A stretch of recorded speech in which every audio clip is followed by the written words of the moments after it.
தெளிவு குருவின் திருமேனி காண்டல், தெளிவு குருவின் திருநாமம் செப்பல், தெளிவு குருவின் திருவார்த்தை கேட்டல், தெளிவு குரு உரு சிந்தித்தல் தானே. குருவே சரணம்.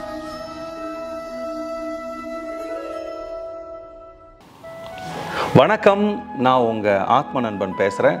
பிரம்மஸ்ரீ தவத்திரு திருச்சிட்டம்பல சாது சித்தர் என்னோட குருநாதர் அவர்களுடைய மலர் பாதங்களை வணங்குறேன். இந்த பதிவில் நம்ம ஒரு யோக தத்துவமான நவத்வாரங்களை பற்றி பேச போகிறோம். நவத்வாரங்களை பற்றின முழு விவரங்கள் எல்லாத்துக்கும் தெரிஞ்சிருக்குன்னு சொல்ல முடியாது. 7 துவாரங்கள் வரைக்கும் சரியாக சொல்கிற ஒரு சிலர் அந்த 8, 9வது துவாரத்தை தவறாக சொல்லுவாங்க. இந்த பதிவு அந்த விழிப்புணர்வு கொடுக்கறதுக்கான பதிவு தான். சரி, இப்போ நவத்வாரங்களை ஸ்டார்ட் பண்ணலாம்.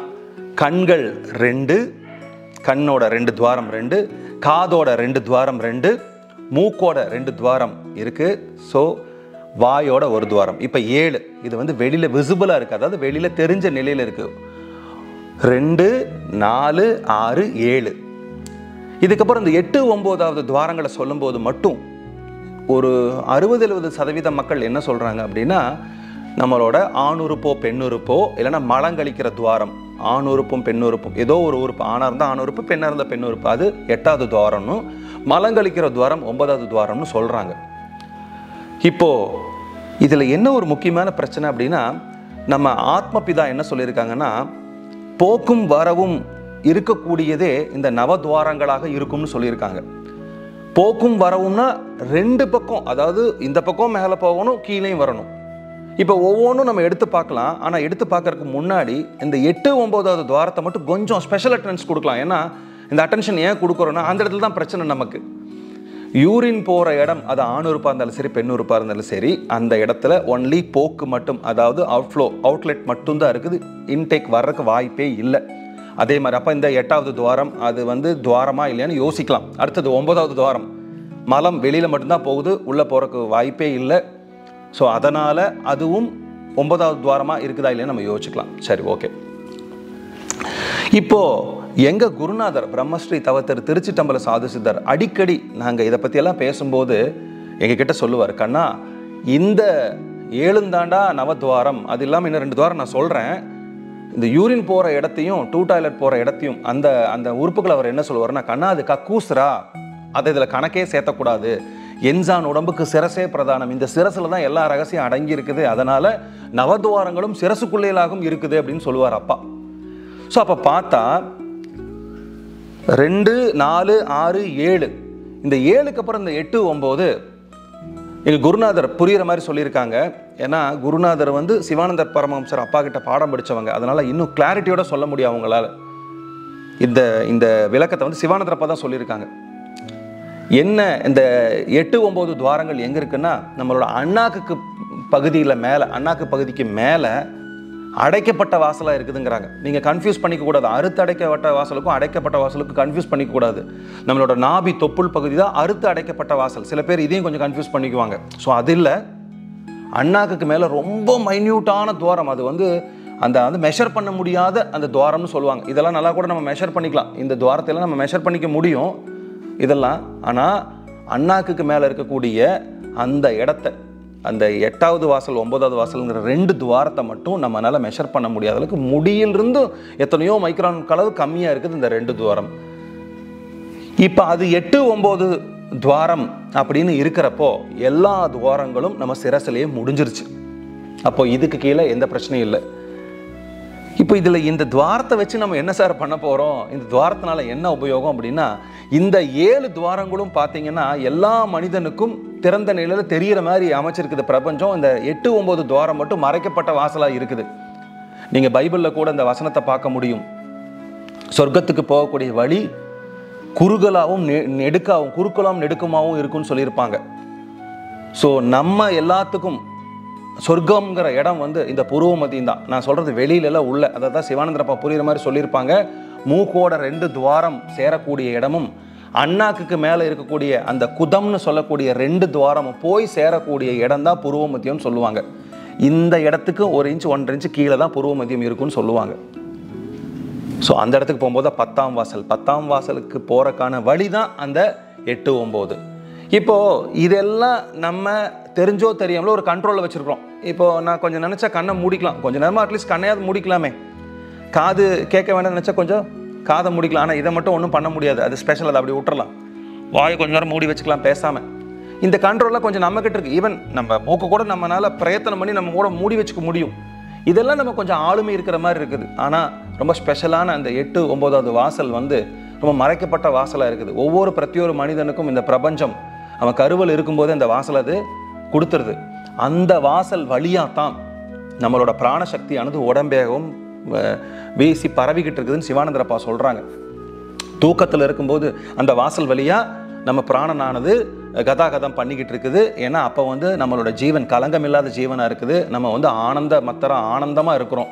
அந்த சமயத்தில் எந்த கலங்கம் நமக்கு கிடையாது, நான் தானுங்கிற எண்ணம் கிடையாது, கர்வம் கிடையாது. ஆனந்தத்தில் நம்ம ஆத்மாவோட ஐக்கியமாக இருக்கிறோம். நம்மளோட 5 சென்ஸ், கண்ணால் பார்த்து அறியக்கூடிய அறிவு, காதால் கேட்டு அறியக்கூடிய அறிவு, மூக்கால் நுகர்ந்து அறியக்கூடிய அறிவு, வாயால் சுவைத்து பேசி அறியக்கூடிய அறிவு, உடம்பால் தொட்டு அறியக்கூடிய அறிவு, இந்த 5 சென்ஸும் நம்ம தூங்கும்போது டிஸப்பியர் ஆகுது, வேற எங்கேயும் போகலை. நம்மளோட புருவ மத்தியத்தில் அந்த ஜீவனோட போய் அடங்கிடுது. என்னென்னா பிராணன். அதுதான் சிவானந்தரப்பா தெளிவாக சொல்லியிருப்பாங்க. ஸோ இந்த வாசலை நீங்கள் கிளியர் பண்ணி மேலே போனால் தான் 10ஆம் வாசலுக்கு போகிறக்கான வழி இருக்குது. இந்த வழியெல்லாம் போனால் 10ஆம் வாசலுக்கு போகிறக்கு வழி இல்லை. ஆனால் இதெல்லாம் நமக்கு ஒரு சப்போர்ட்டிங் எய்டு மாதிரி, இது சப்போர்ட் பண்ணி நம்ம அதனால் போக முடியும் அப்படின்னு சொல்கிறாங்க யோகிகள், ஞானிகள்லாம். ஸோ இப்போ இந்த 8வது 9வது வாசலை நான் கடக்கணும் அப்படின்னா அதை முதல்ல ஓப்பன் பண்ணணும். ஃபஸ்ட்டு பாயிண்ட்டு, முதல்ல அதை ஓப்பன் பண்ணுறதுக்கு முன்னாடி எங்கே இருக்குன்னு கண்டுபிடிக்கணும்.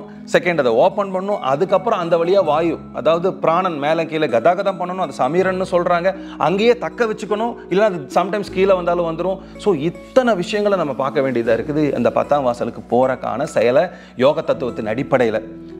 இப்போ விஷயத்துக்கு வருவோம். முதல்ல எடுத்த விஷயத்துக்கு இப்போ வரும். இப்போ போக்கும் வரவுங்கிற விஷயத்துக்கு வரலாம். இப்போ கண்ணில் இருந்து ஒரு பொருளை பார்க்குறோம். அந்த பொருளை பார்க்கும்போது இப்போ பாருங்கள், இப்போ நான் கேமரா பார்த்துட்ருக்குறேன். இது கேமராவை நான் பார்த்துட்ருக்குறேங்கிற அறிவை இங்கே கண் பார்வை, இங்கிருந்து வெளியில் வர்ற பிராணன் மட்டுமே எனக்கு வந்து தெளிவு கொடுக்காது. கண்டிப்பாக இந்த இன்ஃபர்மேஷன் என்னோட தலைக்குள்ளே போகணும். நீங்கள் நல்லா புரிஞ்சு பாருங்கள். இப்போ கண்ணுன்னு ஒரு பொறி இருக்குது. இப்போ டார்ச் லைட் மாதிரி மட்டும் கண் இருந்துச்சுன்னா ஜஸ்ட்டு வெளியில் ஒளியை மட்டும் வெளியே சிதறிட்டு இருக்கிற மாதிரி மட்டும் இல்லை கண்ணு. அந்த என்ன பொருள், அந்த பொருளை பார்த்தா அந்த இன்ஃபர்மேஷனை கண்ணு வழியாக திருப்பி பின்னாடி இருக்கிற நாடி வழியாக பிட்யூட்டரி கிளாண்டுக்கும் பீனியல் கிளாண்டுக்கும் மூலப்பகுதிக்கு அனுப்பக்கூடிய ஒரு இன்ஃபர்மேஷன் சென்டராகவும் இந்த கண்ணு இருக்குது. அப்போ இப்போ நல்லா கவனிச்சு பாருங்க.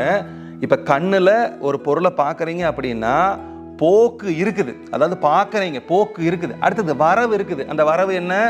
இதுக்கு பேர் தான் கேமரா, இதுக்கு பேர் தான் வாட்சு, இதுக்கு பேர் தான் சட்டை அப்படின்னு உணரக்கூடிய அந்த அறிவை வரவு உள்ளே போய் மூளைக்கு சொன்னா தான் உண்டு. இதுதான் போக்கும் வரவும் இருக்கக்கூடிய ஒரு துவாரம். அடுத்தது 2வது துவாரம் மூக்குக்கு வரலாம். சொல்ல வேண்டியதே இல்லை, உங்களுக்கு கிளியராக புரியும், குழந்தைக்கு கூட புரியும். ஏன்னா இன்ஹேல் எக்ஸேல் நடந்துட்டு இருக்குது. அந்த ஃபர்ஸ்ட் பால்லே அது அவுட்டு. அதனால இதுக்கு பெரிய எக்ஸ்ப்ளனேஷன் கொடுக்க வேண்டியதில்லை. ஸோ இது நம்ம புரியுற மாதிரி சென்ஸ் படி சொன்னோம் அப்படின்னா, இப்போ வந்து மூக்கு வழியாக மூச்சு வெளியே போகுது. இங்கே வந்து நான் இப்போ பேசிகிட்டு இருக்கும்போது இங்கே பக்கத்தில் யாராவது கொண்டு வந்து ஒரு ஊதுபத்தி ஏற்றுறாங்க, ஒரு ஜாஸ்மின் ஃப்ளவரோட ஊதுபத்தி. இப்போ போயிருச்சு, காற்று போக்காய் வெளியே போயிருச்சு. அதை பிடிச்சி டச் பண்ணி, என்னோட சுவாசம் அதை பிடிச்சி டச் பண்ணி திரும்பி வரவாக இருக்கும்போது இது ஜாஸ்மின் ஃப்ளவரோட இன்ஸ்டன்ஸ்டிக் அப்படின்னு சொல்ல முடியுறது. எதனால் அப்படின்னா வரவும் இருக்குது. இப்போ நான் இதை சொல்லும்போது உங்களுக்கு என்ன தோணுன்னா, அப்போ கண்ணில் இருந்து பார்வை போயிட்டு பார்வை வெளியே வருதா, மூக்குலேருந்து காற்று போயிட்டு காற்று உள்ளே வருதா, காதுலேருந்து காற்று உள்ளே போயிட்டு வெளியே வருதா இப்படின்னு நீங்கள் நினச்சாலும் அது சரி. சென்ஸு உணர்வுகள் போயிட்டு வந்தாலும் நினச்சாலும் சரி, ரெண்டுமே சரிதான். அடுத்து ரொம்ப ரொம்ப முக்கியமான விஷயம், கண்ணு முடிஞ்சது, மூக்கு முடிஞ்சது, வாய். இது நம்ம சொல்ல வேண்டிய தேவையில்லை. வாய் வழியாக நம்ம காற்று, சிவானந்தரப்பா சொல்லுவார், குதத்து மேலே பிராணன் பட்டு சப்திப்பதால் உண்டாவதாகும் வார்த்தைகள் பேச்சுக்கள் அப்படின்னு சொல்லுவார். அழகாக சொல்லுவார் அப்பா. அப்போது இந்த காற்று மேலே குதத்து மேலே பட்டு வாய் இருக்கும்போது, வாயை மூடி இருக்கும்போது சப்திக்கிறது இல்லை, வெளியே வர்றதில்லை. வாயை திறக்கும்போது குதத்து மேலே பட்டு பட்டு பட்டு இப்படி ரிஃப்ளெக்ட் ஆகி வெளியே வர்றதுக்கு பேர் தான் வார்த்தைகள். அப்போது நீங்கள் எதை எடுத்தாலும் நீங்கள் உங்களால் சாப்பிட்டுக்க முடியும். இன்னொரு முக்கியமான விஷயம், மூக்கை அடைச்சு வாய் வழியாக சுவாசித்து உயிரோடு இருந்துக்க முடியும். இது எல்லாத்துக்கும் தெரிஞ்ச விஷயம். அப்போ இங்கேயும் ஒரு போக்குவரவு இருக்குது. சாப்பாடு சாப்பிட்டுக்கலாம், வாந்தி வெளியே வருது, இங்கேயும் ஒரு போக்குவரவு இருக்குது. எப்படி வேணால் நீங்கள் எடுத்துக்கலாம். ஸோ இதுவும் போக்குவரவு இருக்கக்கூடிய வாசல் நமக்கு தெளிவாக தெரிஞ்சிச்சு. 1, 2, 3 ரொம்ப காம்ப்ளிகேட்டான விஷயம் இந்த காது தான். இதை கொஞ்சம் கஷ்டப்படுத்தும். இப்போது ஒரு ஒளி அதிருது அப்படின்னா அதை ரிசீவ் பண்ணியிருக்க ஒரு ஒளி வேணும். இப்போ ஒளி வெளியில் போகுது அப்படின்னா, இங்கேருந்து காதுலேருந்து ஒரு ஒளி வெளியே போகுதுன்னா, ஒரு சென்ஸ் வெளியே போகுதுன்னா, ஒரு விஷயம் அதிருது. இப்படி இங்கே ஒரு அதிருது அப்படின்னா, இந்த விஷயத்தை ரிசீவ் பண்ணால் தானே மூளைக்கு போய் இந்த கை தட்டுற சத்தம் கேட்குது. இப்போ ஒன்றும் இல்லை, இரும்பை கொண்டு இரும்பால் அடிச்சுட்டு இருந்தீங்கன்னா, நீங்கள் இந்த இடத்துல உட்காந்துருக்கீங்க, 2-3 வீடு தள்ளி அந்த இடத்துல இரும்பு அடிச்சுட்டு இருக்கிறாங்க, அந்த சப்தம் என் காதுக்குள்ளே நுழையுது. அப்போ நான் என்ன சொல்லுவேன்? இரும்பு அடிச்சுட்டு இருக்கிறாங்க. அப்போ ஏதோ ஒரு சென்ஸ் வெளியில் போய் அதை கவ்வி கொண்டு வந்து காதுக்குள்ளே சேர்த்துறதா சென்ஸுன்னு நம்ம சொல்கிறோம். புரிஞ்சுதுங்களா? ஸோ அதனால் இதுவும் போக்கும் வரம் இருக்கக்கூடிய வாசல் ஆயிடுச்சு. அப்போ பாருங்க, கண்கள் 2, காதுகள் 2, மூக்கு துவாரம் 2, வாய் 1, இந்த 7 போக்கும் வரவும். அண்ணாக்குக்கு மேலே இருக்கிற குதம் எப்படிப்பா போக்கும் வரவும் அப்படின்னா, இரவில் யோகிகள் ஞானிகள் சொல்கிறாங்க, இரவில் அது வழியாக தான் நமக்கு எங்கே அந்த புருவ மத்தியத்திலிருந்து புறப்பட்ட பிராணனானது குதம் வழியாக அந்த 2 துளை வழியாக உடம்பேகம் வியாபிச்சு இருக்குது. தூங்கும் பொழுது திரும்பவும் மேலே போயிடுது. அப்போ புருவ மத்தியம் வந்து எப்படின்னா ஒரு மேக்னெட் மாதிரி வேலை செய்யுது, சக் பண்ணுது, உரியுது. சிவன் வந்து சக்தியில சக் பண்ணி உரியிறாரு. உறிஞ்சு எங்கிட்ட வா, எப்போ? இரவு நேரத்தில் எல்லாம் அங்கங்கே வியாபிச்சு இருக்கக்கூடிய பிராண சக்தி எல்லாம் வந்து சக்தியெல்லாம் வந்து சிவனோட சேரும்போது தூக்கம் நிஷ்கலங்கமான நிலை, கலங்கமே இல்லை, அமைதியாக ஆனந்தமத்தராக நம்ம தூங்குறோம். தூக்கத்தில் என்ன நடந்தது தெரியாது, தூக்கத்தில் என்ன பண்ண தெரியாது, தூக்கத்தில் நீ யாரு தெரியாது, எப்போ தூங்குன தெரியாது, எதுவுமே தெரியாது. ஏன்னா நம்மளோட பிராணனானது புறப்பட்ட இடத்துல அடைஞ்சு அது இப்படி சிவலோக பதவி அடைஞ்சிருச்சுன்னு சொல்லலாம், நாராயண பதவி அடைஞ்சிருச்சுன்னு சொல்லலாம், இல்லைன்னா எங்கே புறப்பட்டுச்சோ அங்கேயே போயிடுச்சு அடைஞ்சிருச்சு சொல்லலாம், வீடு பேர் அடைஞ்சிருச்சுன்னு சொல்லலாம். ஒவ்வொரு நாளும் இரவு தூங்கும்போது சமாதி நிலையிலேருந்து தான் ரெஃப்ரெஷ் ஆகி திரும்பி வரோம். எப்போ? தானுங்கிற கர்வம் உண்டாகி வர்றோம். ஸோ இதுதான் அல்டிமேட்டான விஷயம், இந்த நவத்வாரங்கள் பண்ணக்கூடிய விஷயம். சரி, இப்போ பர்டிகுலராக அந்த குதத்தில் என்னென்னா இப்போ தெளிவாக புரியுது, அது வழியாக பிராணன் போக்குவரவு இருக்குது. இது வந்து இரவில் நடக்குது. பகலில் ஒரு யோகியானவன் என்ன பண்ணுறான்னா, விழிச்சிருக்கும் போது தானாக பிரயத்தனப்பட்டு இந்த 5 சென்ஸையும் அமுத்தி இரவில் எப்படி தானாக உறிஞ்சுக்குதோ இவன் பகலில் உரியறான். அந்த பகலில் உரியது பேர் தான் வாசியோகம். அதாவது தானுங்கிற எண்ணத்துடன், சித்தர்கள் சொல்கிறாங்களே, தூங்காமல் தூங்கி சுகம் பெறுவது எக்காலம். தானுங்கிற எண்ணத்துடன் தூக்கம் இல்லாமல் விழிச்சிருக்கும் பொழுது இரவில் என்ன ஒரு ப்ராசஸ் நடந்துட்டு இருக்கோ, இரவில் நடந்த வாசியோகம், அதாவது இங்கே இருக்கக்கூடிய சூரியனானது தன்னோட சூரிய கதிர்களை வியாபிச்சு இருக்குது. இப்போ எப்படி இந்த சூரியன் பகலில் இருக்கும்போது மேலே நடு வானத்தில் இருக்குது, அப்போ அங்கேருந்து சூரிய வெளிச்சம் எல்லாம் இருக்குது. இரவாகும் போது என்ன பண்ணுது? சூரியன் காணாமல் போயிடுது. சூரியன் காணாமல் போகுது இந்த சென்ஸ், நம்ம பூமி சுற்றுறதுனால மறைஞ்சு போயிடுது. எப்படி மறைஞ்சு போனால் இருட்டாகுதோ அதே மாதிரி நம்ம தூங்கும்போது கண்ணை மூடும்போது இருட்டாயிருது. அப்போது நம்ம இவ்வளோ நாள் பகலில் முழிச்சிட்டு இருக்கும்போது சூரியன்கிற புருவ மத்தியத்திலேருந்து வரக்கூடிய அந்த பிராணங்கிற கதிர்கள் எல்லாம் உடம்பு வேகத்தில் இருந்ததுனால நமக்கு சென்ஸ் இருந்தது. நான் தானுங்கிற என்ன இருந்து, என் ஒய்ஃபு, என் குழந்தை, என்னோட கட்டடம், என்னோட சொத்துங்கிறதெல்லாம் இருந்தது. எப்போ இந்த சென்ஸை எல்லாம் பிடுங்கி திருப்பி கொண்டு போய் உறிஞ்சு இழுத்து மேலே வச்சுக்கிச்சோ அப்போ எனக்கு எதுவுமே இல்லை. அப்போ நான் அமைதியாக இருக்கிறேன். திரும்பி வரும்போது எனக்கு மறுபடியும் ஒரு புத்தி வருது, போகும்போது மறுபடியும் மறைஞ்சது. இது மாறி மாறி மாறி மாறி இருக்குது. ஸோ இதிலிருந்து தப்பிக்கணுங்கிறது தான் சித்தர் பெருமக்கள் தூங்காமல் தூங்கி சுகம் பெறுவது எக்காலம். நீ நைட்டில் எப்படி இருந்த, உன்னோட ஜீவன் கலங்கம் இல்லாமல் இருக்குது, தானுங்கிற கர்வம் இல்லை, ஆனந்தமாக தூங்கி எந்திரிச்ச மாதிரி நீ பகல்லையும் இருக்கணும்னா வாசியோகம் பண்ணு. இல்லைனா உங்களுக்கு என்ன தெரிஞ்ச யோகமோ அதை பண்ணுங்க. குருவோட தீட்சை பெற்று பண்ணும்போது அது கிளியர் ஆகும். அதுதான் இந்த நவத்வாரத்தில் இருக்கக்கூடிய விஷயம். அதனால தான் யோகிகள், ஞானிகள், முனிவர்கள், ரிஷிகள் எல்லாம் படித்து சொல்கிறது என்னென்னா, எல்லா விஷயமும் இங்கே தான் இருக்குது. இதை தாண்டி கீழே எந்த விஷயமே கிடையாது. இங்கே துண்டாயிருச்சுன்னா நம்ம சர்வே பண்ண உயிர் வாழவே முடியாது. கை துண்டானா இருக்கலாம், கால் துண்டானா இருக்கலாம், உடம்பு உறுப்புகள் ஏதாவது துண்டானா இருக்கலாம். இந்த இடம் கட் ஆயிருச்சுன்னா முடிஞ்சிச்சு. There is no communication between head and whole body, எதுவுமே இல்லை. இதுதான் நமக்கு மெயின் ஹெட் ஆஃபீஸ். இந்த ஹெட் ஆஃபீஸ் வந்து கட் பண்ணிட்டா முடிஞ்சிச்சு. அதனால தான் இந்த நவத்வாரங்களுக்கு அவ்வளோ முக்கியமான விஷயம். கடைசியாக ஒரே ஒரு விஷயத்தை சொல்லி நான் பதிவை முடிக்கிறேன். உங்களுக்கு ஏதோ ஒரு விஷயம் மறந்துருச்சுன்னு வச்சுக்கோங்களேன். ஒருவேளை சில பேர் சொல்கிற மாதிரி இல்லை, இவர் சொல்கிறது தப்பு. நவத்வாரத்தில் 7 துவாரம் தான் இங்கே இருக்குது. 8வது 9வது துவாரம் வந்து அங்கே வந்து யூரின் போகிற இடம், டாய்லெட் போகிற இடம் தான். இவர் சொல்கிறது தப்பு அப்படின்னா அதுக்கு ஒரு சின்ன விளக்கம் சொல்லிடுறேன். இப்போ நீங்கள் ஏதோ ஒன்று மறந்துட்டீங்க, அது ஒரு சென்ஸ் தானே, ஞாபகப்படுத்துறது சென்ஸ். ரிட்ரீவ் பண்ணுறது, பிடிச்சி இழுக்கிறது, எங்கெங்கே மெமரிஸ் வச்சுருக்கீங்களோ பிடிச்சி இழுக்கிறது, ஞாபகப்படுத்துறது. சரி, ஒரு வேளை 2 சென்ஸ் அங்கே இருந்துச்சுன்னா இப்போ ஒன்றும் இல்லை, சிம்பிளாக நீங்கள் யோசிக்கும்போது எப்படி யோசிக்கிறீங்க? உங்களோட பிறப்புறுப்பையோ இல்லை உங்களோட பட்டக்ஸையோ பார்த்து தான் யோசிப்பீங்களோ? நான் மறந்துட்டேன், இப்படியே யோசிப்பீங்க, இப்படி தான் யோசிப்பீங்க. ஏன் உங்கள் கண்கள் 2 மேலே போகுது யோசிக்கும் போது, உங்கள் தலை 2 தலை அப்படியே ஏன் மேலே போகுதுங்கிறது காரணம் என்னென்னா, எல்லாமே ஹெட் ஆஃபீஸில் இங்கே தான் இந்த ஃபைல்ஸ் எல்லாமே இருக்குது நமக்கு. ஸோ இந்த இடத்துல தான் எல்லா சென்ஸு துவாரங்கள் எல்லாமே இருக்கிறனால நம்ம ஃபோக்கஸ் அங்கே போகிறனால தான் நம்மளால் அதை யோசித்து அதை எடுக்க முடியுது. அப்படி கீழே 2 துவாரம் இருந்ததுன்னா நமக்கு அங்கே போயிருக்கும். ஸோ அப்படி கிடையாது. இதை குருநாதரே தெளிவாக சொல்லியிருக்காங்க. இதை நான் வந்து சொல்லும்போது கூட நீங்கள் நம்ப மாட்டீங்க. சிவானந்தரப்பா சொல்லியிருக்காங்க, எங்கள் குருநாதர் சொல்லியிருக்காங்க, நிறைய சித்தர் பெருமக்கள் எழுதி வச்சுருக்காங்க. உங்களுக்கு புரியணுங்கிறக்காக கொஞ்சம் எலாபரேட்டாக சொன்னேன். இன்னொரு நல்ல சந்தர்ப்பத்தில் உங்களை நான் சந்திக்கிறேன். நன்றி, வணக்கம். குருவே சரணம்.